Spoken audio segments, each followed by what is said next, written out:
तो चलें जी इसके टेक्स्ट का आगाज़ करते हैं। आज हमने प्रोड्यूस के जो डिवीज़न के मामलात होते हैं लैंडलॉर्ड और टेनेंट के दरमियान उनको देखना है और साथ-साथ हमने रेंट को बढ़ाने या कम करने के मामलात के ऊपर बात करनी है।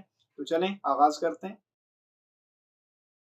देखें टेनेंसी एक्ट के अंदर हमने उन तमाम मामलात को चूंकि देखना है जो एक टेनेंट और लैंडलॉर्ड के दरमियान चीज़ें होती हैं।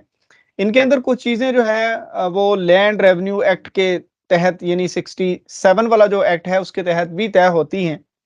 क्योंकि इनके अंदर जब एक लैंडलॉर्ड ने रेंट लेना है तो उसने उस रेंट में से जो रेवेन्यू है लैंड रेवेन्यू वो भी पे करना है।